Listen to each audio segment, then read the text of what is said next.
sebagai umat Muhammad Sallallahu Alaihi Wasallam, kita pun berkewajiban menuntut ilmu,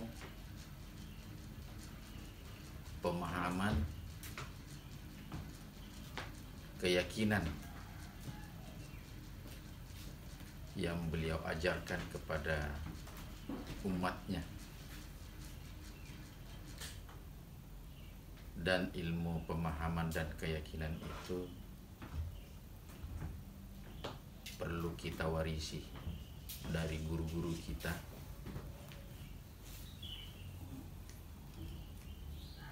agar kita memiliki ittiba yang sempurna kepada baginda Rasulullah Sallallahu Alaihi Wasallam.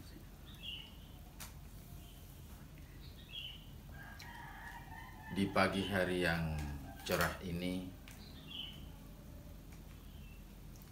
saya merasa rindu untuk menyampaikan satu atau dua kisah yang berkaitan dengan guru besar kita yang pernah menuntut ilmu di Makkatul Mukarramah. Kalau dihitung dari sekarang ini kira-kira 100 tahun yang lalu. Karena saya melihat silsilah yang pernah dibawa ke Mufti Syafi'i di Mekah itu tahunnya 1340 Hijriah. Sekarang 1441 Hijriah. Jadi berdasarkan data itu 101 tahun yang lalu beliau berada di Mekah menuntut ilmu. Beliau dikirim oleh orang tuanya, yaitu Syekh Abdullah bin Abdul Razak.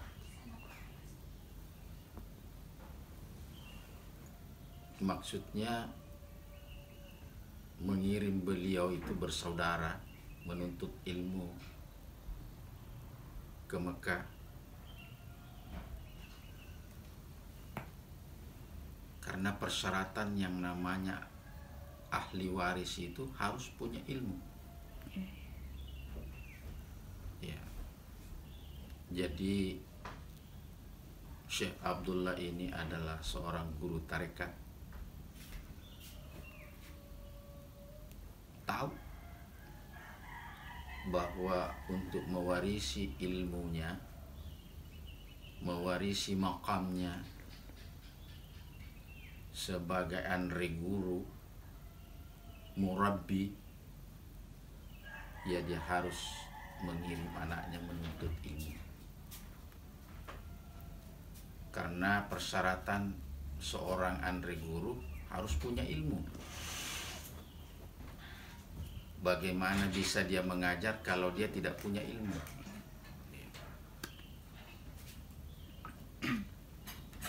Di samping ilmu harus punya pemahaman. Harus dia faham. Karena ternyata ada banyak orang punya ilmu tidak punya pemahaman. Atau tidak sampai pemahamannya, apalagi yang menyangkut hakikat, ya.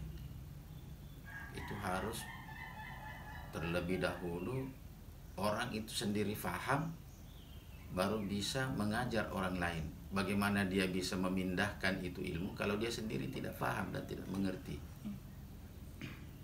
Nah, disinilah seorang syekh besar, Syekh Abdullah ayahnya, mengirim anaknya. Jadi visi ke depannya itu dia sudah lihat.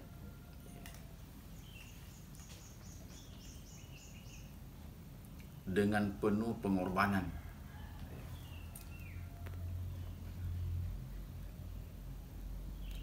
Jadi seorang ahli waris punya ilmu, punya pemahaman, ada yang namanya ahwal.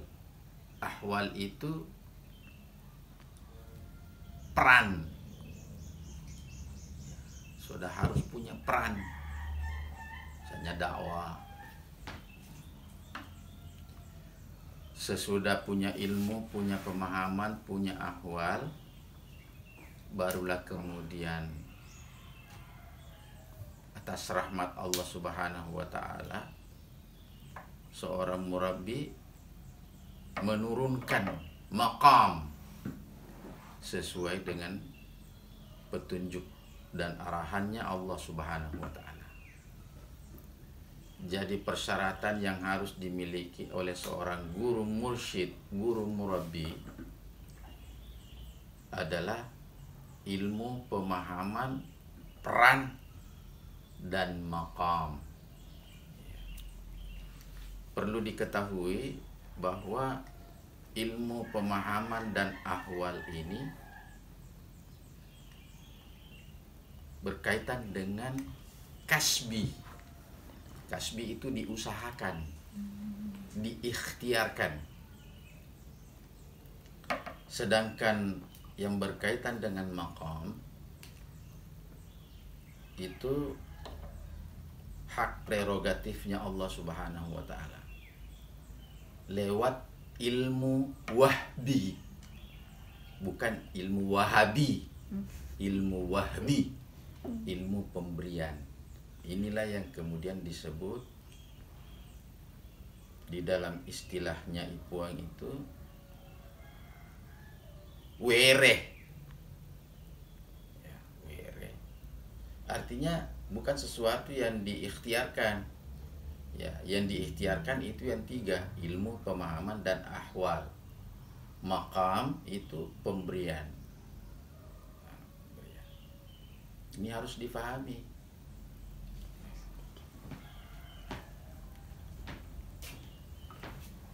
Pada kesempatan yang cerah ini, saya ingin menyampaikan kisah.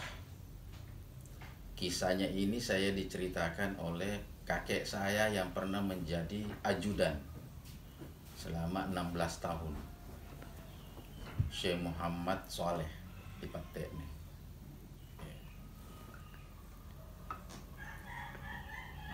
Ketika Ipuang meninggal tahun 67,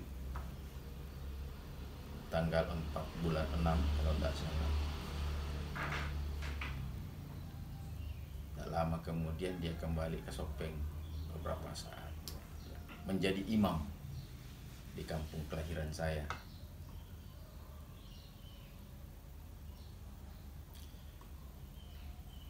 Satu waktu beliau ceritakan kepada saya tentang percakapannya berdua. Percakapan beliau, kakek saya itu dengan Ipuang berdua. Dia menceritakan satu pengalaman yang tidak bisa dia lupakan waktu menuntut ilmu di Mekah. Waktu itu belum ada mobil, ya, belum ada mobil. Yang adanya adalah onta. Onta itu punya apa ya? Punya satu rumah-rumah di atas onta itu, namanya sikeddo. Mas sikeddo. Istilahnya ke Mekah itu mas sikeddo. Artinya pakai onta yang di atasnya ada tempat rumah-rumah. Ya, jadi orang secara bergantian naik di atas. Ya, yang sudah istirahat di atas onta, giliran yang menuntun onta ini dia yang naik, dia terus yang ini. Gitu.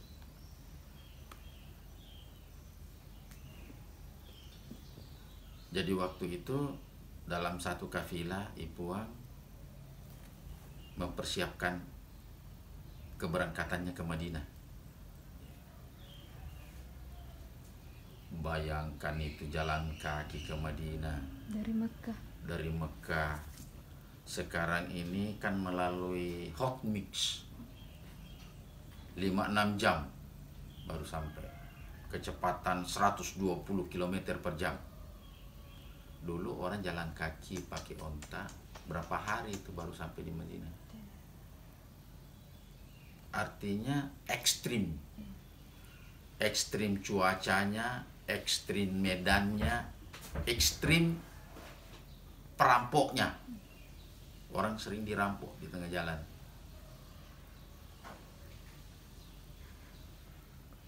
Dirampok di tengah jalan. Jadi waktu itu untuk mengadakan suatu perjalanan dari Mekah ke Madinah harus siap. Siap apa? Siap menghadapi ekstrim itu. Medannya, cuacanya, keadaan di jalan orang sering dirampok. Nah, jadi kafilah ini bertanda tangan semua, berjanji apapun yang terjadi kita hadapi, kekerasan kita hadapi, perampok kita hadapi, siap mati. Nah, bayangkan Ipuang itu nasaung ngisumangeuna siap mati untuk melanjutkan estafet dari ayahnya. Tapi Ipuan dibekali baca-baca, dibekali sudah kekeyakinan, sudah.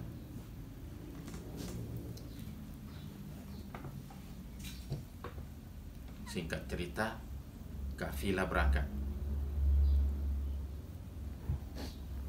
Kafilah berangkat. Tidak diceritakan sudah berapa hari dia berjalan. Benar, dia ketemu perampok.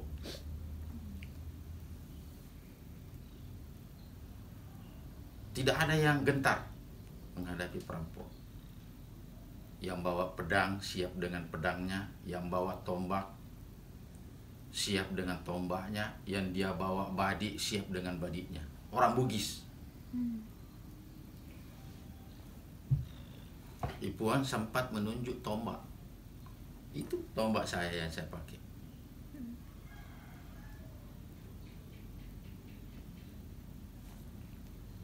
Jadi alhasil perang. Terjadi perang antara kafilahnya Ipuang dengan perampok yang bawa pedang.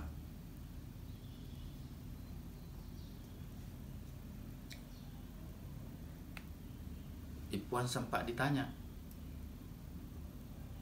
Ipuan sempat ditanya sama kakek saya. Pada waktu puaku berperang dengan perampok itu, apakah puangku tidak kena pedang? Pedangnya perampok itu. Ipuang mengatakan agak muasan. Kita punya baju, kita punya sarung, robek-robek kena pedang. Tapi karena pamasena pong Allah Ta'ala, dek gaga darah mesu. Pamasena nasang pong Allah Ta'ala, dek gaga darah mesu. Baju saya robek-robek kena pedang. Artinya Ipuang kebeng, kebal. Tapi bukan ilmu hitam kekebalannya. Dia warisan dan ilmunya ada sama saya. Jadi kalau mau ambil sama saya harus datang ke sini, ada adabnya. Tidak boleh, ini mahal ini.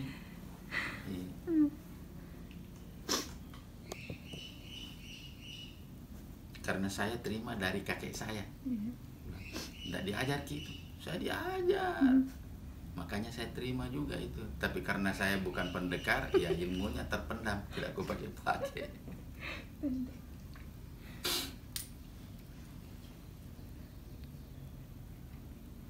Jadi Ipuang itu kebal. Yang saya mau ceritakan, yang mewarisi tombak ini Puan Nipi. Puan Nipi wariskan kepada Andi Ruke. Oh, perlu kak dia. Oh, tak nih. Andi Ruke suatu waktu butuh uang. Ya. Dia kasih saya bayar. Berikutnya saya butuh uang, saya kasih pustaka. Saya minta kembali, tidak mau lagi dia kasih saya. Oh, itu yang tombak itu. Iya, tombaknya. Ipuang pernah pakai di Mekah. Karena saya butuh uang, saya mau bayar mobil waktu itu, perpanjangan STNK tidak ada uang. Saya datang ke pusaka, pegang dulu, saya butuh uang. Nah, gilirannya saya mau tebus, dia bilang tidak mau, jangan ditebus. Saya lebih berhak dari kamu. Oh, jadi ada di pusaka. Ada. Tidak mau kak lagi dah kasih. Itu ceritanya ya. Habis dia ceritakan itu, ini kakek saya Abdurrahman namanya. Dia bilang sama Ipuang, agak na baca puaku. Nah dia nandre pedang. Agak na baca puaku, nah dia nandre pedang. Maka dari Ipuang, oh elok kau bisa nih. Ya, pamasena puaku. Ipuang masuk kamar. Masuk kamar, ambil kalang, nggak ada pulpen dulu, kalang, pakai tinta Cina, dia tulis.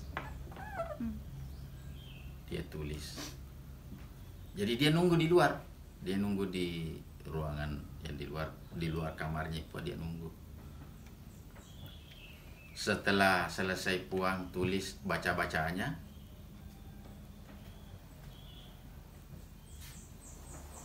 dia keluar bawa itu kertas. Nasen, iya Nasen ku baca. Tapi Nasen baca aja naik kok baca. Jadi dikasih itu kertas. Iya Nasen ku baca. Ala nih, tapi aja naik kok baca. Nah, ini akar resongan di Halwatia. Ajak Naidi. Siapa pada? Jadi kata-kata ajak naik kok bacai ini adalah kalimat perlu diakaresongi. Makanya Ipuang mengatakan akaresoko atau ngetongan kok. Kalau ditanyakan lagi, mau dijelaskan apa maksud ajak naik kok bacai, di dalam Al-Quran itu ada satu ayat yang mengatakan wa ma ramaita iz ramaita walakinallaha rama. Dek ko Muhammad mak dempe riwatu mak dempe mu na yakia Allah Ta'ala mak dempe. Ini dalilnya, ini ajak naik kok. Jadi Muhammad itu melempar, bukan dia yang melempar, Allah yang melempar. Nah, jadi ilmu itu dari situ asalnya. Jadi kalau kita mau makareso dengan kalimat Ipuang ajak naik kok bacai, dalilnya itu. Tetapi dalil tarekatnya ajak naik kok bacai artinya yang memberikan kau. Siapa yang memberikan kau baca-baca itu, dialah yang baca. Nah, jadi ada di situ rahasia antara guru dengan murid. Bagaimana guru itu, bagaimana murid itu melepaskan dirinya, melepaskan dirinya kepada gurunya. Nah, jadi guru itu begitu. ajak naik kok baca.